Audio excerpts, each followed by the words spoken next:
Hello lovely സംവിധാനം ദിലീഷ് കരുണാകരൻ. ഇതിൽ main role ചെയ്തിരിക്കുന്നത് മാത്യു തോമസ് ആണ്. മാത്യു തോമസിന് ഒരു ഈച്ചയായിട്ടുള്ള സൗഹൃദവും അവർ തമ്മിലുള്ള സംഭാഷണങ്ങളൊക്കെയാണ് ഈ സിനിമയുടെ മെയിൻ ആയിട്ടുള്ള കാര്യങ്ങൾ. ഇതിൽ മാത്യു തോമസ് തനിക്ക് കിട്ടിയ റോള് നന്നായിട്ട് തന്നെ ചെയ്തിട്ടുണ്ട്. മാത്യു തോമസിൻ്റെ ആ ഈച്ചയായിട്ടുള്ള സംഭാഷണങ്ങൾ അടുത്തൊരാളുള്ള പോലെ തന്നെയാണ് മാത്യു തോമസ് അതൊക്കെ ചെയ്യണത്. മാത്യുവിൻ്റെ ആ ഇന്നസെൻസും ആ ചിരിയും ആ ഈച്ചയായിട്ടുള്ള സീനുകൾ, ജയിലിൽ വെച്ചുള്ള സീനുകളൊക്കെ എനിക്ക് നന്നായിട്ട് ഇഷ്ടമായി. പിന്നെ ഇതിലെനിക്ക് ഈച്ചയുടെ ആ സൗണ്ടും അതും എല്ലാം നല്ല രസമുണ്ട്. പക്ഷേ എനിക്കിതിൽ ഇഷ്ടമാവാൻ എന്താണെന്ന് വെച്ചിട്ടുണ്ടെങ്കിൽ മാത്യു ജയിലിൽ പോകാനുള്ള കാരണം വെച്ചാൽ ഇതൊരു കുട്ടികളുടെ സിനിമ, കുട്ടികളായിരിക്കും മെയിനായിട്ട് ഇത് ഇഷ്ടപ്പെടുക. ഇതൊരു 3D മൂവിയാണ്.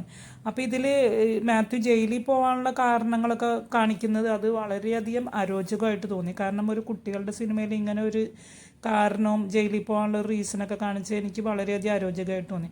അതുപോലെ മാത്യുവിന് ഒരു ഹെഡ് ക്ലർക്ക് ഉണ്ട്. ആ ഹെഡ് ക്ലർക്കിന് ഒരു ലേഡി സ്റ്റാഫുമായിട്ടുള്ള ബന്ധങ്ങളും അതിനൊക്കെ ഒരുപാട് സീൻസ് അതൊക്കെ കാണിച്ചിട്ടുണ്ട്. അതൊക്കെ ഈ കുട്ടികളുടെ സിനിമയിൽ അത് കുട്ടികൾക്ക് കാണാൻ പറ്റിയൊരു സിനിമയാണ് ഇത്. അപ്പോൾ അതിലെന്തിനാണ് ഇങ്ങനെയുള്ള സീനുകളെന്നൊക്കെ കണ്ടപ്പോൾ തോന്നി. പക്ഷേ അതേപോലെ ജയിലിൽ ബാബുരാജിനും കുറേ ബിൽഡപ്പൊക്കെ കൊടുത്തിട്ടുണ്ട്. ബാബുരാജ് തനിക്ക് കിട്ടിയ റോൾ നന്നായി ചെയ്തിട്ടുണ്ട്.